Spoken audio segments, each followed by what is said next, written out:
In today's episode, I'm going to talk about what it's like to learn to day trade while you're in your 20s. And this right here is the perfect setting for this conversation. I learned to day trade when I was in my 20s, so I can share with you a lot of my own experiences about why it was a great time to learn to trade, but some of the challenges that are really unique to being at that age. So let me kind of jump in here by giving you some context of what it was like when I was getting started, which was more than a decade ago. I graduated from college during the Great Recession. 2008, 2009, the market and the economy was at its lows, and it was a really hard time to come into the job market. In fact, I recently filmed a documentary. I was interviewed for a documentary that was in Japan, and they were talking about the lost decade of people in the 90s who graduated from college, came into the job market, and all of a sudden these employers weren't hiring. And that was what it was like for a lot of Americans who graduated in 2008, 2009. Employers are not hiring. And so you can't get a job for the first couple years out of college. And then when those people are starting to apply, they look at your resume and they're like, there's a big gap here. You graduated college, but you don't have any experience. It's like, well, yeah, but what was I supposed to do about it? And so what they do instead is they hire someone that was fresh out of college. So there's sort of a little window of people that graduated college around the time that I did that I think experienced something very similar. And I think this is something that also happened in Japan in the 1990s. We just kind of got skipped over on getting on this economic ladder to work our way up sort of the corporate chain, so to speak. And so for me, I ended up finding myself in this situation where I was in my 20s. I had a college degree, but it felt more or less meaningless because, to be honest, there were people applying for the same jobs I was applying for who had a lot more experience and much better credentials, but they were desperate. So they were willing to take something that was sort of below their pay grade and even, much more of an entry-level position. The long and the short of it is, for me, and I was living in a rural area in Vermont, getting a job in that period of time was very difficult. And so I kind of made this, many of you know this story, but I had a friend in high school who had made $16,000 trading a penny stock. And I thought, if he could do that while he was in high school, surely, if I actually put my mind to it, now that I've got a college degree, I should be able to find a couple of opportunities like that each year, and maybe I could make, $45,000, $50,000 a year from the market. Now, that was very naive looking back, but at the time, it made sense to me. So here, one of the big pros that I had on my side when I was in my 20s learning how to trade. Number one, I was at a place where my cost of living was so low. And what that meant was that even if I only made $100 a day, it actually made a significant dent in paying my bills. Right now, I am in a geodesic dome that is up in Canada. There's the bay out there, that's the ocean. This thing is heated with that little wood stove right there. It's got a kitchen, it's got a bathroom. It's basically a one-bedroom kind of mini tiny house. And this is the type of place that if you were in your 20s and even if you were just renting it, your cost of living would be so low. What it essentially means is that your standard of what is enough to make a living from trading is as low as it could possibly be. And I think this is really an important thing to differentiate, because once you get into your 30s or your 40s or your 50s, all of a sudden, maybe you have kids, you have a wife, you have a family, whatever the case is, your cost of living, it's not 100 or 200 a day. It's 500 a day. You need to be making 100,000 a year or more later in life in order to feel like this is actually worth pursuing. And the problem there is that while you may be capable of eventually getting to the level as a trader where you're making $100,000 a day, or not a day, but a year, setting that as this is my minimum viable product, like I need to be making this much within the first 3 months or 4 months in order to justify continuing to do it, is setting the bar way too high. So when you're in your 20s, and even if you're in your teens, you're younger, or perhaps you're in your 30s or 40s and you do have really low costs of living, that is a huge advantage. Because then literally you could ask someone, hey, what do you do for a living? They're like, I'm a day trader. And they're like, oh, do you make money? You're successful at it? Yeah, I am. And maybe they only make $48,000 a year. I say only, because that doesn't sound to me like a lot, considering anyways, it doesn't matter. But let's just say $48,000 a year. But for them, if this is their cost of living, $48,000 a year, they're living large. They're saving money. So they're living in such a way, like so below their means, that it sets them up, I think, for success. It buys you more time. So when I was in my 20s and I was getting started trading, I was living in a small farmhouse in Vermont.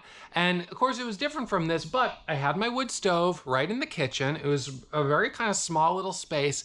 And I knew that I could go out into the woods right around my house, just like this. During the summer on a nice day, I could chop down or cut up some of the trees that were already down, or cut down some that were dying or whatever, and split that firewood.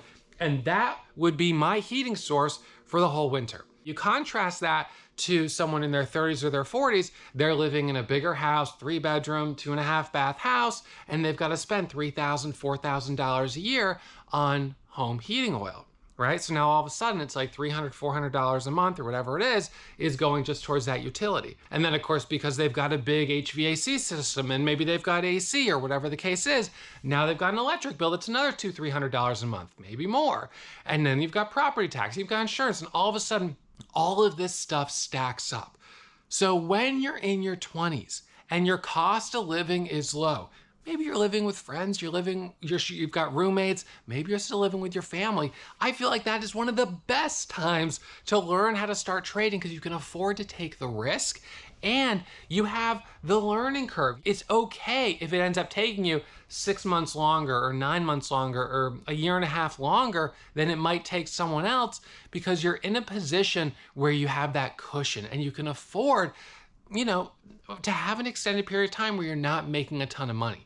And there's just other periods in your life as you get older where that just isn't the case. And I know that's the case. That's exactly how it was for me. When I was in my 20s, that was the lowest my cost of living was, and it has only gone up as I've gotten older. I mean, I think that's the reality for most people, unless they make some very conscientious decision to sort of keep things very minimalist or, embrace this kind of tiny house lifestyle, which is fun, but it's fun for a limited period of time, and then you're ready for a little more space. Now I'm actually gonna put a link, it's gonna be pinned to the top of the comments and linked in the description, where you can download the trading plan that I've made available for my Warrior Pro members. This is a plan that's gonna outline the process or your strategy to follow every single day. Your first order of business is to prove that you can follow this strategy and all of the rules in a simulated environment. You wanna then produce a track record of consistency, and once you have that, transition to real money. So you can go ahead and download that plan as a PDF, linked top of the comments and in the description.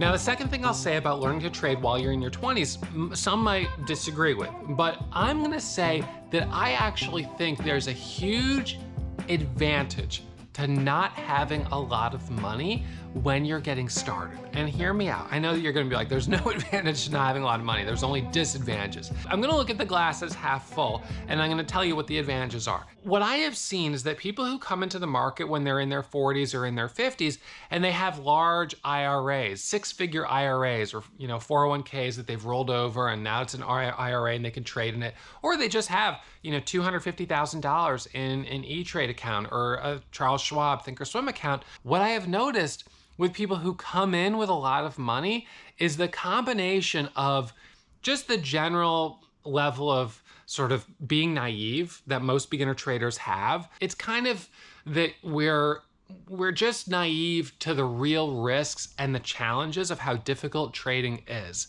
It's not intentional by any means, it's just the way it is. The problem is when you've got a lot of money, what I've seen is that people will start getting really complacent and really sloppy, and they'll start losing money. They'll take loss after loss after loss.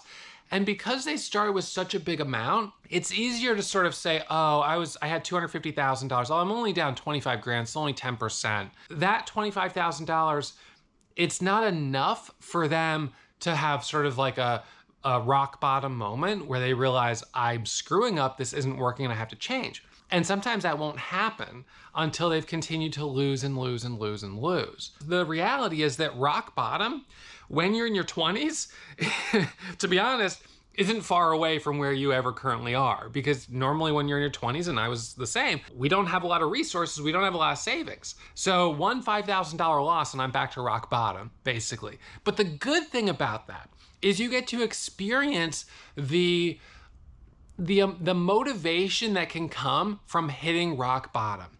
When you hit rock bottom, there's that realization of, wow, okay, everything I've been doing has led me to here. I need to make a change.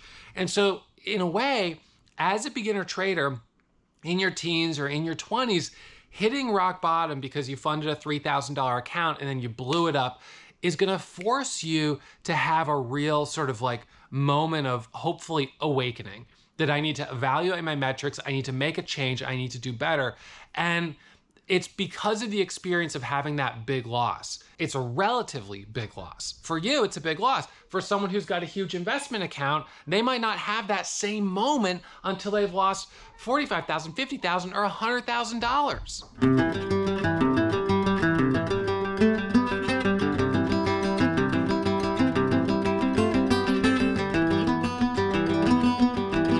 Now, one of the things I've actually said a number of times is that I think everyone should do a small account challenge. Even if you've got $1 million or more, I think doing a small account challenge forces you to be disciplined, and there's a high likelihood, if your strategy is not proven profitable, if you don't know what you're doing, if you haven't been trading in a sim, that when you do that small account challenge, you're gonna blow up the account. But I think that's a really valuable experience to go through. And look, blowing up a $1,000, $2,000 account, ultimately, in my opinion, is going to have the same emotional significance, in a sense, as blowing up a larger account. I know someone would be like, losing 2,000 is not going to be the same as losing 200 grand, but to be honest, loss is loss. Feeling of disappointment is feeling of disappointment, and you can't really compare. If you're 25 and you lose $10,000 and that was everything you had, it would be unfair to say that you feel any less terrible than someone who is 35 or 45 who lost everything. Losing everything is losing everything. No matter, that's just kind of my view on it. And I've learned this kind of with my own trading, because the feeling of a really big loss early on, I was only losing 500 or 1,000 or maybe $2,000 or $3,000, but it felt horrible. Later on, when I took bigger losses, $50,000 losses, $100,000 losses, $200,000 losses, the pain, it felt the exact same as what I had before. So like, pain is pain, and I know you could say the scale is greater, but really the emotion is the same. And I think the important thing here is that you can force yourself in that sense with a small account to experience the pain of rock bottom, and then for that to give you that motivation to turn things around, to rise from the ashes. So I think inherently being in your 20s at a younger age where rock bottom is closer will, unfortunately, but fortunately, give you the chance to experience that at a higher rate than someone who's more experienced. So I would actually argue, and wager, because I don't know if this is true, but I would speculate that people who are younger, who start trading, that both people in their 20s and people in their 40s have probably the equal likelihood of success or failure, but that the total amount of money lost by those who fail is significantly less when you're in your 20s than when you're in your 40s, because the amount of money you have to trade and invest is less.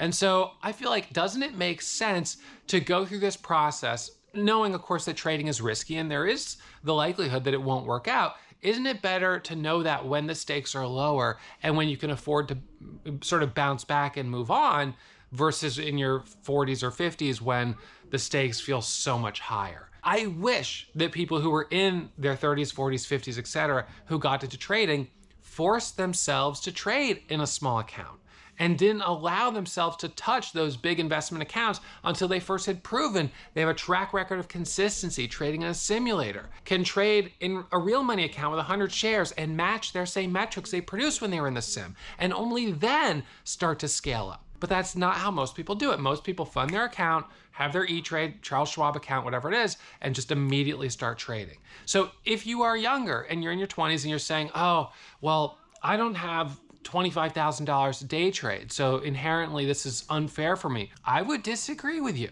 I would say that right now you have the opportunity to trade with a cash account with a couple $1,000s, and you can prove that you can maintain solid metrics. If you could focus on consistently pulling 15 cents, 20 cents per share out of the market, I get it, with 100 shares, you're only making $15 to $100 a day. But you keep doing that, and you keep using your strategy to increase share size, which is part of the trading plan that I give all of our members. So you increase your share size as you have success, and next thing you know, you're trading 500 shares. You're starting to make $75, $100. Then you're trading 1,000 shares. Now you're making $100 to $150. Then you're trading 2,000 shares. Now you're making $200, $300. And this is how you build consistency. That's how you build a track record. You don't just come out swinging hard and hitting $1,000 days. The right way to learn is to start small.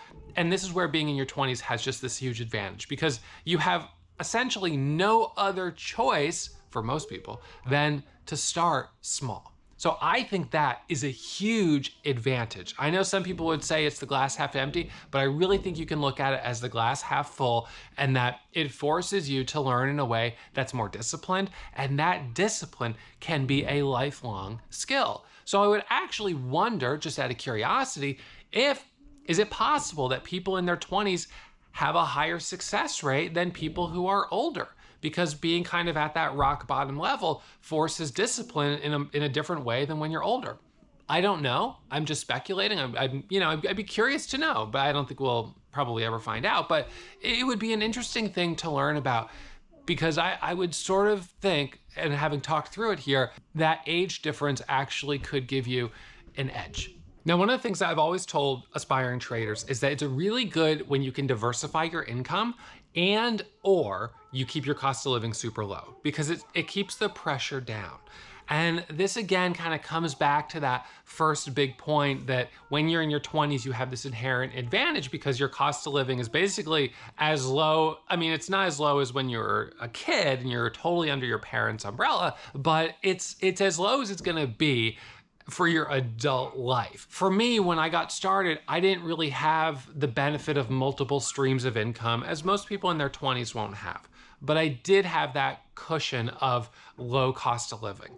So I think you kind of have to make a choice of either embracing the side hustles of driving Uber or Lyft or whatever it is to make that extra money on the weekends or at night, and to just try to have multiple sources of income. Because when you have that, all of a sudden you become less dependent just on trading. When everything is riding on trading, the pressure gets higher. And so now you think about someone who's in their 40s or who is in their 50s, and they have children. Maybe they're at an age where they're starting to think about, oh my gosh, they're gonna have to save for college for these kids. And I'm thinking about switching careers. And in order for trading to work, I need to make this amount of money, but I can't even trade because I would have to quit my job that I've been doing since I got out of college, if it's a 9-to-5 job. Now, of course, you know, probably as well as anyone else who's an active trader, that you can trade from as early as 4 a.m. Eastern Standard Time till 8 p.m. We've got pre-market and extended hours. So there are windows outside of the 9-to-5 block of a regular job that people do currently trade, so they can kind of do it in conjunction with a job. But the fact is, you sort of get to this point where it just feels like there's a lot of pressure. So I feel like the advantage being in your 20s is that you just don't have as much pressure that this needs to work right now, or that it working equals a lot of money. Because when you're younger, working and being successful can be making $25,000 extra, $35,000, $40,000 a year. And it's like, hey, that's awesome. That's side hustle money. Like, I did this trading for a couple hours a day. This is great. And it's a skill that I'm presumably only gonna get better at now that I have it. And as I get better, I get more confidence, my earning potential will go up. So there's no doubt that if I had waited to start trading until I was in my 30s, I would be in a very different place than I am right now. Starting earlier gave me an edge. I wish I had started even earlier than I did. I got into the market in the late 1990s when I was still a teenager, and I opened my first account when I was a teenager, but that was at a time before YouTube. I had no idea how to trade. I didn't know how to meet people that knew about the market. I sort of assumed the only way to learn was to go down and work on Wall Street. And living in Vermont, that was not gonna happen. So I didn't really have the same opportunities that someone that's in their teens or 20s has today. So I would encourage you to embrace those opportunities, because the sooner you start learning, the sooner you start to build the experience. And a big part of success in trading is educated intuition. And educated intuition is acquired through years of experience, watching level 2, watching the time and sales, just being active in the market. Now, the next thing that I'll say is a real advantage to being younger, being in your 20s. Once you get yourself to being in your 30s, being in your 40s, or being in your 50s, you're often in a place where you feel like you can't just abandon what you've been doing since you were in college. So I know a number of people that are in their late 30s, early 40s, and they'll say, I am so sick of my job. I cannot stand my job. I want to quit, but I'm at an age where I can't go back to square one.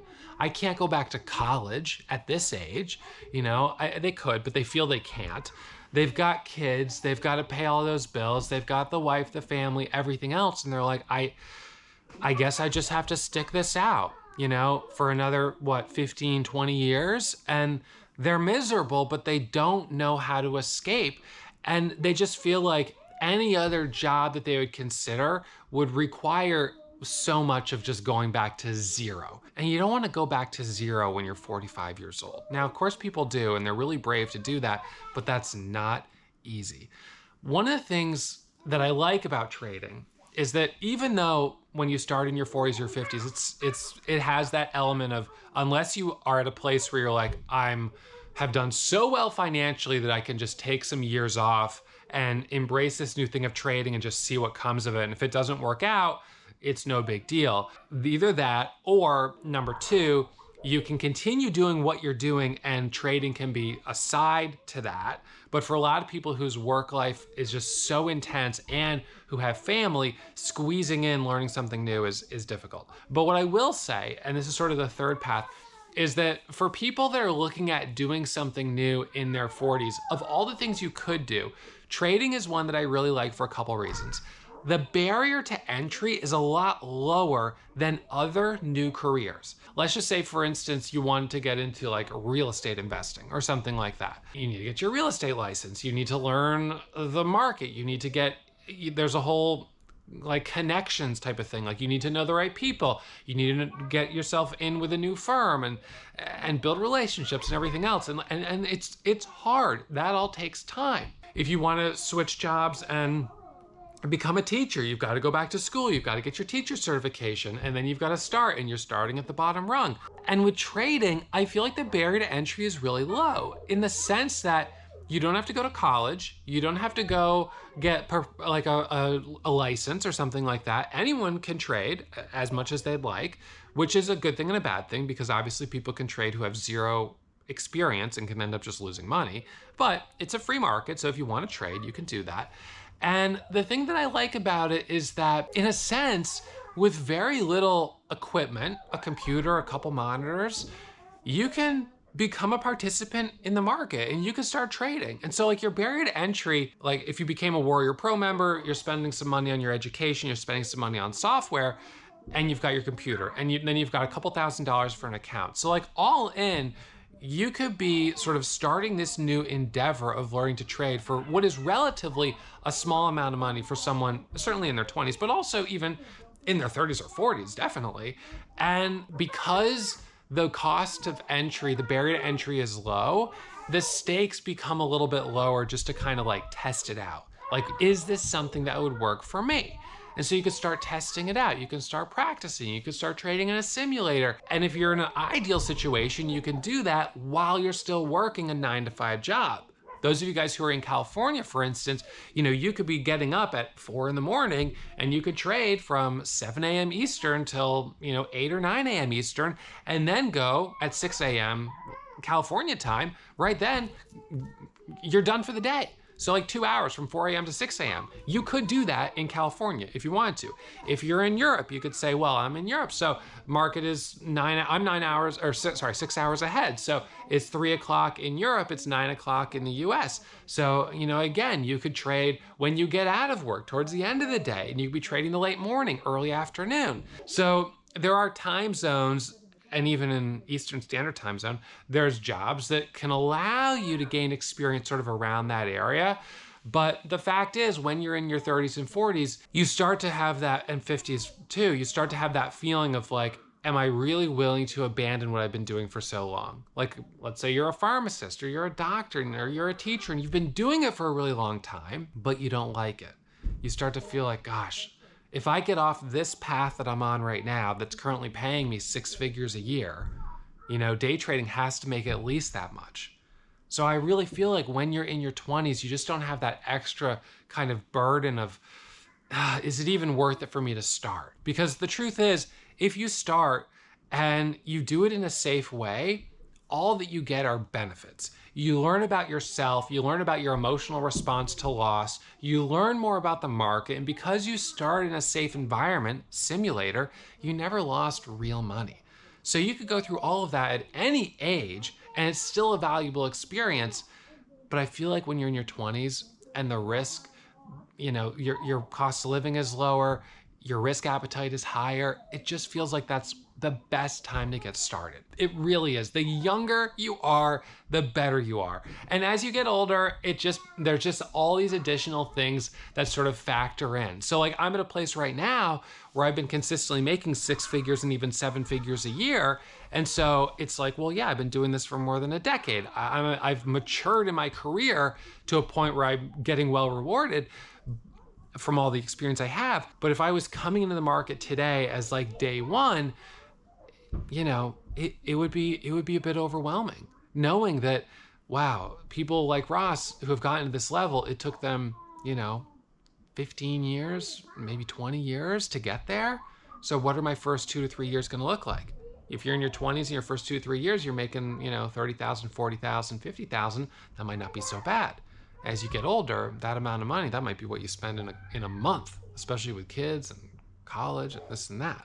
So I'm not dissuading people that are in their 30s or 40s. If it feels like it's the right fit for you and you can squeeze it in with everything else, if it works, it works. It's better to have started 10 years ago. The next best time to start is now.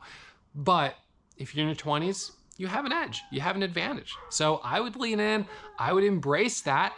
I wouldn't look at the cup as half empty when it comes to money. I would look at that as half full. You've got a lot of benefits there. You can bootstrap yourself. You don't have to. A lot of people that are older, they end up coming into the market and they buy crazy expensive trading stations and they spend all this money they don't need to spend. And you really can get away with doing it a lot more simply.